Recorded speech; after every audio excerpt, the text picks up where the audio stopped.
setiap hari kita perbanyakkan syukur kita pada Allah SWT. Kita ni hamba. Belajar menjadi hamba. Itu paling penting lah. Kalau kita tak bawa diri kita sebagai seorang hamba setiap hari, kita takut-takut kita lakukan banyak maksiat dalam hidup. Kegagalan kita mentarbiah, mendidik, membimbing anak-anak menjadi seorang hamba, mereka akibatnya mereka buat banyak kesilapan dalam hidup. Ada ibu apa tanya, Pak Aris, kenapa anak saya masa sekolah rendah tu bagus dia? Kenapa bila dia pergi sekolah menengah, dia mula jadi liar? Kenapa dia pergi sekolah menengah, dia mula menjawab? Kenapa dia pergi sekolah menengah, dia mula mengasingkan diri? Kenapa dia dah berada kat sekolah menengah, dah mula dah pandai nak berbohong? Pergi sekolah menengah dah pandai merokok. Berada kat sekolah menengah dah mula dah balik lewat. Kenapa Pak Aris? Sedangkan darjah 1 sampai darjah 6 tahun dengan kita, kan, masuk saja form 1, tak sampai beberapa minggu atau sebulan 2, dia dah jadi liar. Dia dah mula pentingkan kawan, dia dah mula ikutkan kawan, dia dah mula dah belajar hisap rokok. Kenapa semua ni berlaku, tuan-tuan dan puan? Sebab kita tak pernah bersedia untuk menerima kenyataan bahawa anak kita nanti ujiannya besar. Kita tak pernah bersedia.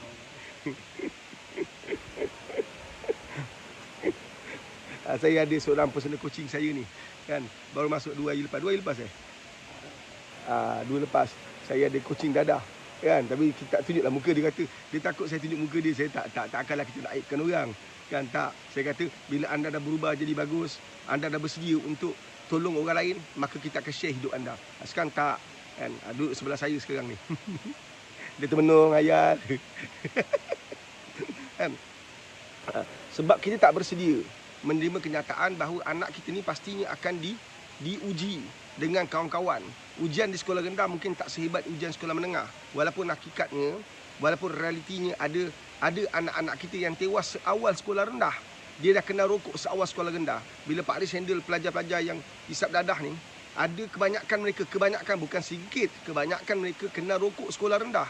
Bukan kena rokok sekolah menengah, kena rokok sekolah rendah. Bila dia kena rokok sekolah rendah, dah terlalu bosan dengan rokok, dia main dadah. Nampak tak? Sebab darjah 5 dah main rokok. Darjah 5 main rokok, darjah 6, tingkatan 1, tingkatan 2, tingkatan 3 mula kena dadah. Sebab dah terlalu lama dengan rokok, dia dah bosan. Dia nak up sikit, dia nak high sikit, kan? Jadi ini yang kita sebagai ibu bapa terlepas pandang. Nampak tak? Sebenarnya kalau kita terjemahkan kehidupan sebagai seorang hamba, kita faham bagaimana nak bangunkan anak kita menjadi hamba pada Allah, bukan hamba pada mak bapak. Kan? Hamba pada Allah, insya-Allah kita mampu selamatkan anak-anak kita. Faham ke faham? Satu, di madrasah kita bukan senang, kan? Cakap ni memang senang sahabat. Bicara ni memang mudah. Sebenarnya tidak semudah itu. Di madrasah kami. Oleh kerana Pak Aris handle madrasah ni, Pak Aris punya madrasah sendiri, jadi Pak Aris tanamkan, terapkan, dan semaikan, suburkan kehidupan sebagai seorang hamba. Tapi tak semudah itu. Dan dia tidak sesenang itu. Nampak kan? Nak terapkan di kalangan pelajar, remaja, anak-anak bahawa kita ni adalah hamba. Kita ni adalah hamba yang meminjam daripada Allah SWT dalam semua aspek, dalam semua perkara. Tapi kalau dia kat rumah, dia tak dibangunkan sebagai seorang hamba, maka dia datang, dia yakin bahawa dia kaya, dia yakin bahawa bapak dia berada, itu yang sangat sukar kita bangunkan. Nampak tak? Malah mak bapak pula jenis mak bapak yang baik, tapi ikut cakap anak. Baik, sampai ke tahap apa anak cakap dia ikut. Apa kata anak, itulah keputusan rumah tangga. Nampak tak? Contohlah, tanya pada anak, nak belajar madrasah lagi ke tak nak? Tak nak lah. Maka dia buat keputusan tak payah masuk madrasah. Nampak tak? Dia tanya anak dia, ni cuti dapat panjang ni, kau boleh balik tak nak baca Quran ni? Cuti dapat panjang ni, boleh tak kau nak balik madrasah nak baca Quran ni? Kan? Anak kata, alah tak tahulah ya, rasa macam susah lah. Susah nak hafal Quran. Maka dia berhentikan anak dia sebab dia minta pendapat anak dan jawapan anak itulah keputusan hidup dia. Dan dia pun kata ni biasa perkongsiannya dilakukan oleh ramai sahabat-sahabat yang ada madrasah pada Pak Aris. Pak Aris pun ada lalui juga, kan?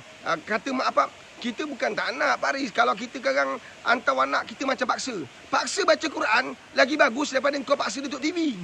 Tengok TV kau paksa, tak kan? Sebab maksiat buat apa paksa? Maksiat dia datang sendiri. Nak buat benda baik nak kena paksa. Nampak tak? Kan? Pak Aris, kalau kita paksa anak kita baca Quran, kalau dia tak nak, kan tak bagus. Itulah aku cakap. Sebab kita sendiri pun tak jadi hamba. Maka bila kita tak jadi hamba, kita tak faham kehidupan seorang hamba. Nampak tak? Budak kecil-kecil ni, kita kena pimpin dia. Bukan dia pimpin kita, kita pimpin dia. Bila kita pimpin anak kita, tentulah kita tahu nak bawa dia ke mana. Tapi kalau dia pimpin kita, dia akan bawa kita ke tempat yang dia suka. Tempat nafsu serakah dia dipenuhi. Kan? Tentulah dah cuti panjang-panjang, dia lebih minat main handphone berbanding dengan Quran.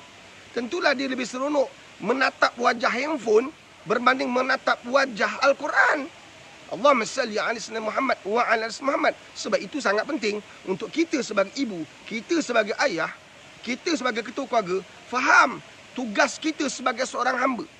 Peranan kita menjadi sebagai hamba tu macam mana? Kalau tak kita jadi hamba ganja, kita jadi hamba dadah, kita jadi hamba rokok, kita jadi hamba arak, kita jadi hamba judi, kita jadi hamba perempuan, kaki perempuan. Kan? Kita jadi hamba duit sebab kita suka kerja cari duit. Maka kerana jadi hamba duit lah kita pecah amanah, makan rasuah. Nampak tak? Kan? Ada orang sanggup pakai sangkau sihir jatuhkan pesaing dia sebab dia terlalu gila kepada kuasa. Nampak kan? Faham ke faham? Dia jadi hamba kepada kuasa. Dia jadi hamba kepada keinginan dia. Allahumma salli ala Muhammad wa ala ali Muhammad.